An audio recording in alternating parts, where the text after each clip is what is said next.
What do you want me to...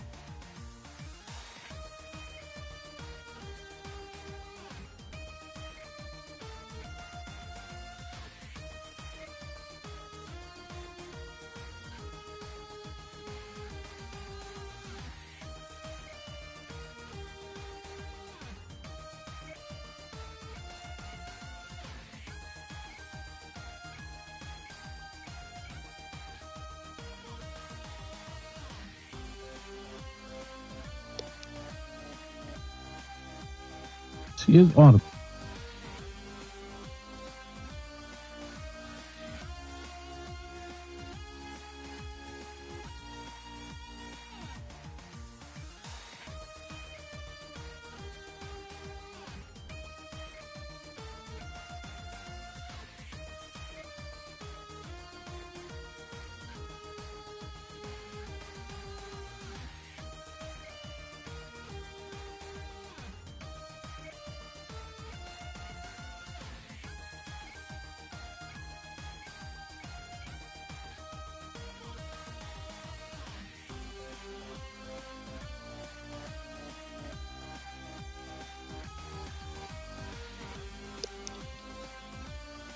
This is Audible.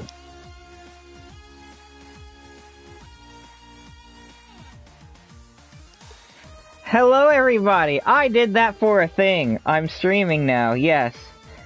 And honestly, I don't expect this video to do as well. But it will probably be my most tight-knit video I have to offer. What will we be doing today? Well, this is my first time really doing this in a sense. I did this before, but it got nuked from the channel. This is going to be a month of where I review audiobooks.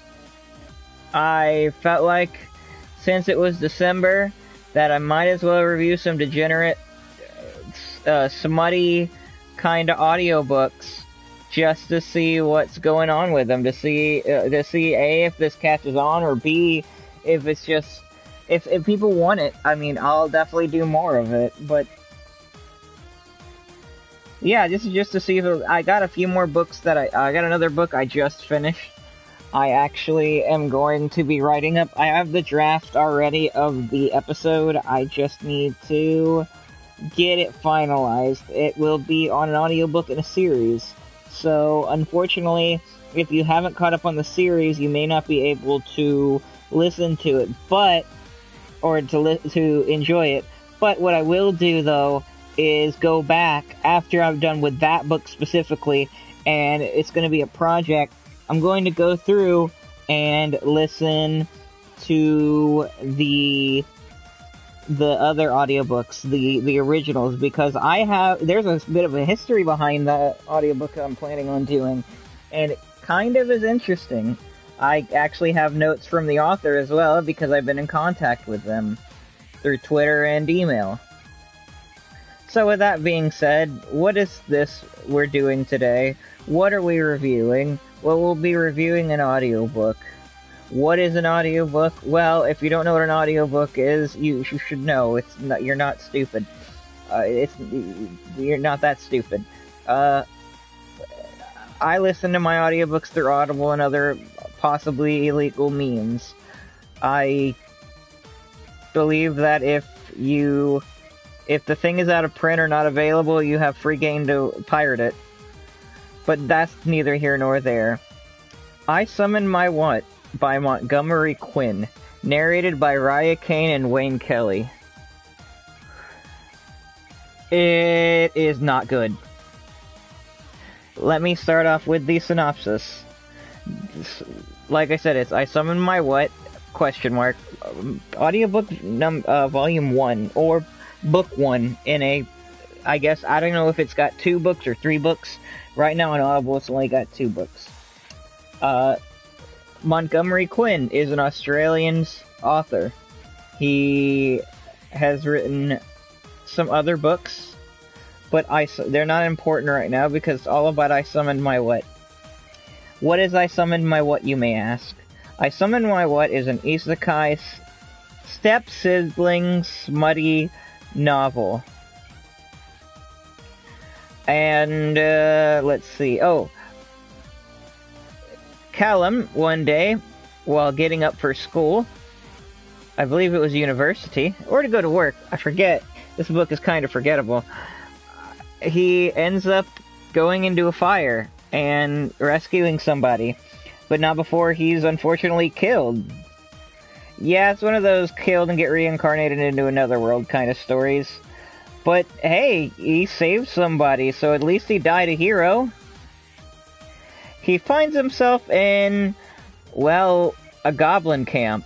He doesn't know where he is. He doesn't know where he's at. He just knows that he's been reincarnated. And he doesn't even know that. He's very confused as to what may have happened.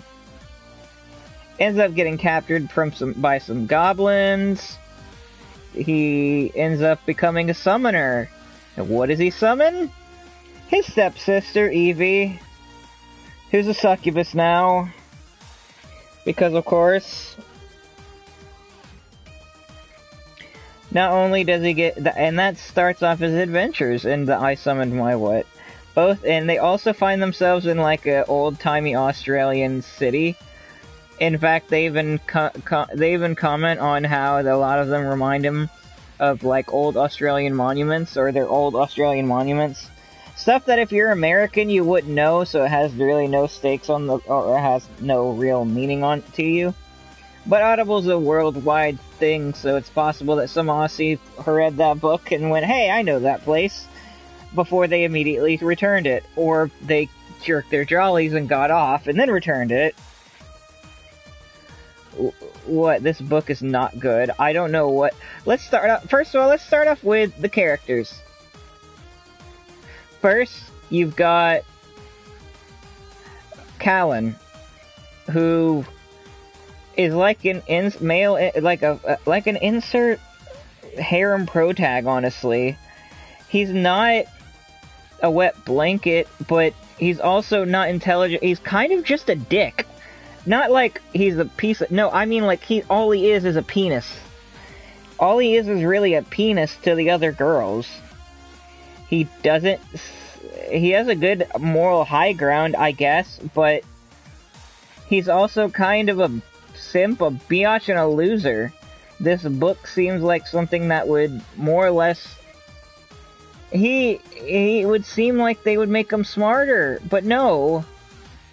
There are so many things that he could have asked the dickish kind of menu screen, who's not really a dick, or is a sentient being. They just take things literal. So, for example, if they ask, would you like to be a summoner? And they ask him a question, and he responds with yes, the screen then goes, okay, you want to be a summoner. Yeah, that's one of the aspects of this world. He didn't think it would be like, I don't know, look up a map, or... He did look up a map, but like, they were easy things that his stepsister had to go, why didn't you try that? And him going, huh, I didn't try that. And when you've got at least 5 different people in the audio review section of this book going, the main character's too retarded for words. That's a quote, by the way. That's not even me just saying that. That's a quote from the audiobook reviewers.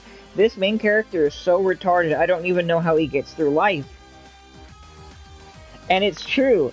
He's so stupid. It makes no sense how he survives, except for the fact that he's main character and his female friends, I guess if you want to call them, are pretty much more powerful than he is. I get the summoner class is usually meant to be like, I get all the buff, he gets the summons gets all the buffs, and yeah. But might I point you to another book, though I did not enjoy as much, called Battlemaster Skirmish, or the Trillion series. I think it's Trillion, or Zillion? I forget how it's called. That summoner, though he is annoying as can be, at least got some perks. Even in the first book. He also had hotter girls. I mean, for the most part, had hotter girls. Actually, never mind. Callum had hotter females. Of course, he only had 3, and by the end of book 1, main character had, I believe, 4? Yeah, he had 4, almost, really 3, but still. Yeah, they were. I'm sorry though. I'm getting sidetracked. Oh yes, Callum's retarded. He's really just a dick with a pulse. The next is Evie. Evie's a succubus. Evie's fine. She cares about her. She cares about her older bro, or not older. She cares about her stepbro. She really cares about her stepbro. She also might have been gay until she got brought to the world. It's really weird. But, no, Evie's not a bad character. I have no problem with her, honestly. She wasn't the most offensive thing. She just really wanted to have sex with her stepbro, which, I guess, whatever. She wanted her other girlfriend that was there as well, which we'll get to her in a second. So, this is going to go into mild spoilers, which I don't recommend. If you want to know if I recommend the book, no. If it's on sale for $4 or $5 and you don't have and you have money to burn and you're like, huh, I want something to jerk off to in audiobook form, maybe you'll get that.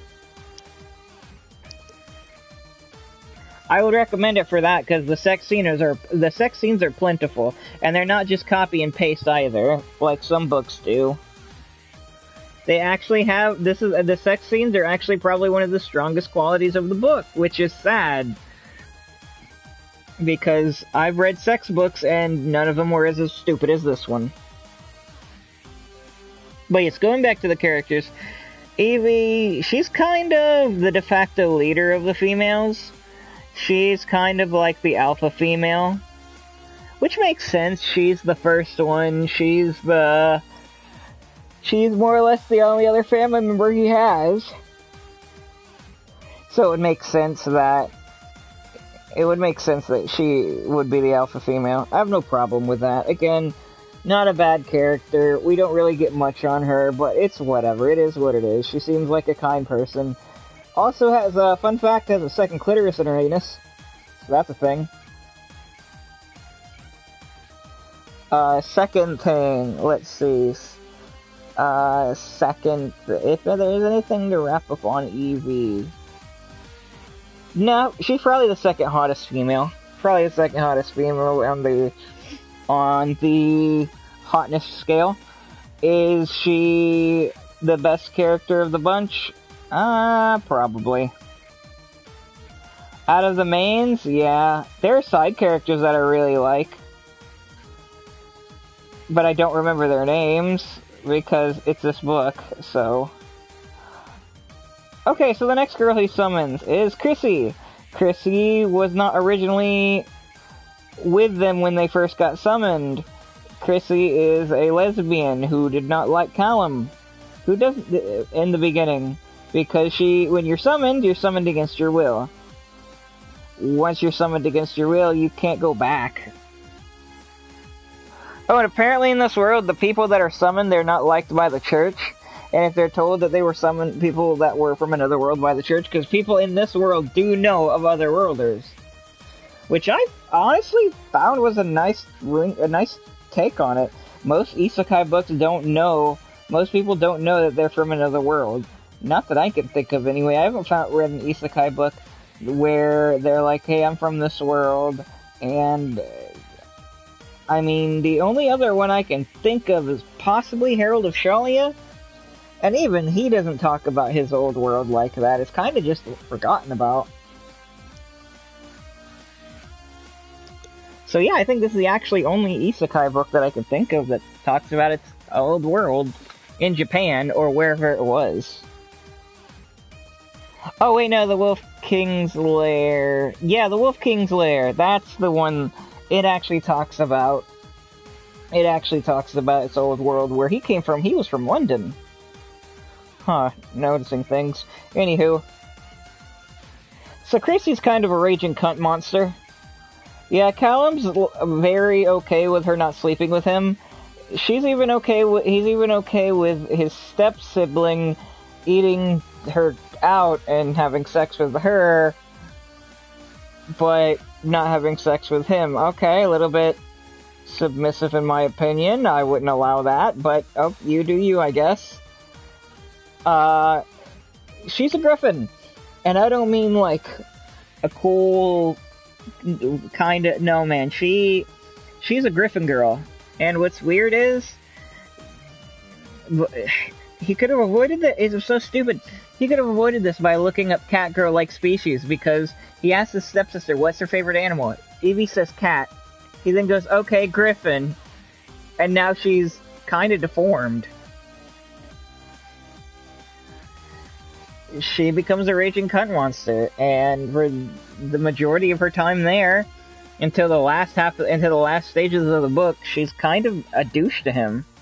Somewhat unnecessarily, but somewhat necessarily so. Honestly, least favorite character. Least favorite female. I wanted to punch her sometimes. And she was a Griffin, so she could have taken it. Don't worry, we only got 2 more characters to talk about, and then I can mention what I liked about the book, straightforward, and what I hated about the book. And that section, guess what, has a lot. So, the next cast of characters in this weird summoning step-sibling sex fest is Yuki, or Suki, Suki, who's an Asian cat girl. I got nothing. She's about 3 foot tall, she's a cat girl, she wants to be the main character's pet. She is by far the hottest she's the hottest female.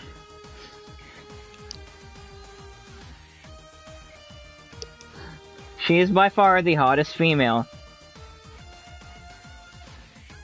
She wants to be abused. She wants to be her master's pet.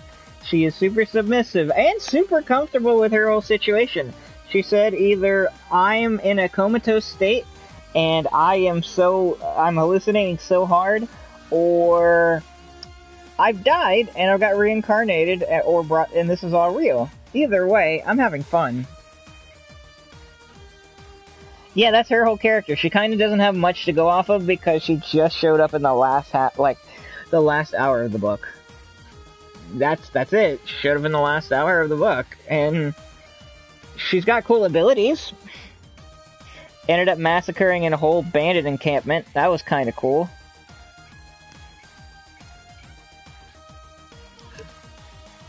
Like I said, there are some concepts about the book I do like, and the abilities of the characters, moving on to what I do like about the books, the abilities of the characters I do like. It's a very game-lit isekai kind of style. It's very level-based, and it's honestly not a bad concept. I've always liked the game-lit systems of a harem book. Getting levels, upgrading your character, having the ability to have different skills that you may or may not get is so cool and fascinating. I enjoy it. I truly do enjoy it. It's why I like the genre so much. In fact, a lot of my catalog is game-lit. You get Herald of Shalia, Super X Heroes, anything written by Jamie Hawk, more or less. Everybody Loves Large Chess, the Enigmas Online, anything done by the Sound Booth Theater team, more or less. I like game-lit. So, you did a good job with that. I summoned my what? You get a point. Congratulations. One of the few freaking points you're ever gonna get. Next, let's move on to the side characters. Honestly, the side characters were really good, and I felt as though they had more potential than the main characters. I realized that in really crappy stuff, usually the side characters are the thing that you love the most, and yeah, I can honestly agree, the side characters that I can't remember any of their names right now. Should have probably written them down, but whatever. They outshine the main cast. It really was nice to know that some of the side characters understood that they were from another world, and they helped them out for that fact. Also, the sex. You're here for the degeneracy. They have a sex scene at least 2 or 3 every chapter. They keep on going. If you're trying to jerk-a-lurk the entire time listening to this book, as a man, you're probably not gonna make it, because you're gonna have too much reload time, and you're gonna have to wait because, some of it's very copy and paste at times, but then some of it goes onside this extreme. And it's one of the only few books that have a cum shot facial thing. It's not really a facial, but more of a, I shot my load in her face. I thought that was very unique. Not a lot of books have that. Even some of the most raunchiest or the most erotic of books don't have a girl getting blasted in the face. Don't know why that is. I know a lot of girls who would love to get blasted in the face. Let's see, I went over that. I went over what I did like.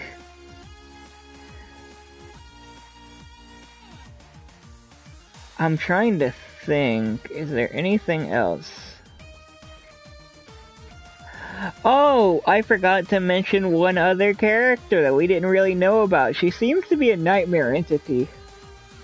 We don't know her name, but she seems to be a nightmare entity that feeds on souls, or feeds on humans, and apparently she also has a sex scene while she's fingering herself while she's not. She's a very demented creature. That covers it up for things I did like and the characters. Wasn't much. That wasn't much characters, wasn't much to like. Now let's get on to what I didn't like. The narration. Holy crap. Look, I get if you're trying to do accents, but the accents were consistent, and they were just bad. They tried to give accents to both Evie and Callan, which he called Callon. I don't know if that was an accent thing, or that's how the author wanted her to pronounce it. Or the entire crew to pronounce it, honestly. I don't know. But it just seemed as though that the name was wrong the entire time. Plus, Evie and Callan had accents. Suki, Chrissy, nope, didn't have accents at all. Some of the side characters didn't have accents at all. The menu screen had an accent, but it was inconsistent and really bad. Like the reviewers say, if you're going to try and do an accent you're not comfortable with, why don't you just read up on the dialect, or not do it at all? Because it really was jarring. It really was jarring out of the experience of the book itself. Oh, and what took me out of the experience as well, smash cuts. The character would be talking, and then immediately another action would happen, like a smash cut in an anime or a cutscene or something. That's not good. Why would you have that in your books? Why? I don't understand. I've read so many good books, even if they're not on the level of, like, I don't know, Dostoevsky or a King or whatever. They still need to have some thought put behind them. Smash cutting in a book? What the hell? Let's not forget the fact that I don't know if this is the narrator or if this is the book itself, but they will switch between perspective from first person to third person. The most abhorrent example I could think of is we laid down in the group laid down or prepared for the tent as we slept for the night. What? The fuck? You were just saying he, she, and they, or he and she before, and now you're saying us, them, or us, me, her. Make up your mind. Make up your mind, man. This audiobook has about a 4.4 rating on Audible, and I don't think it deserves that much. I understand if you don't mind fapping about and listening to it, but it's not worth a credit. It's not worth more than $5. Their fetishes are a thing, and I get that. And hell, a cat girl is really, really hot. But it's just not, this book is not worth it. And I'm listening to books by Raya Kane and Wayne Kelly before. Narration-wise, they can do much better. They can do much better. I got this book on Audible for a credit and ended up returning it myself. But maybe you read it, maybe you liked it, maybe you enjoyed it, and maybe Maybe you actually kept the book. Maybe you didn't return it. Maybe you read the second book. I've heard the second book doesn't get any better. It honestly saddens me that this book wasn't better than any of the audible reviews say.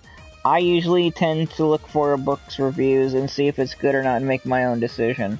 Sometimes I've been hurt, sometimes I've been saved, and I summoned my what, I should have been listening to them.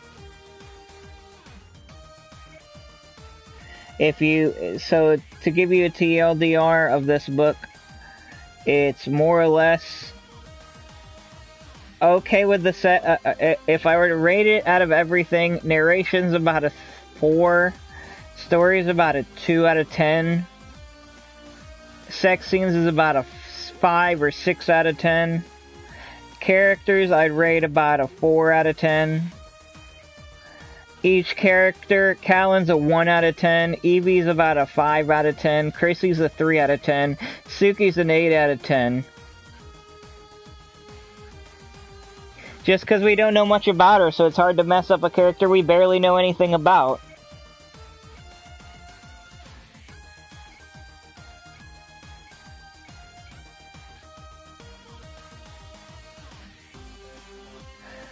As for enjoyment, I give it a 3 out of 10.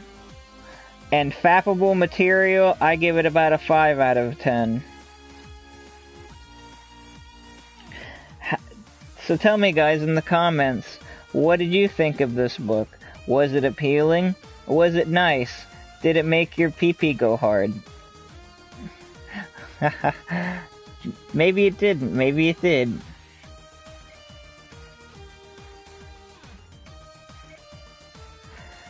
And if you're a woman and you read this book, what did you think of it, honestly?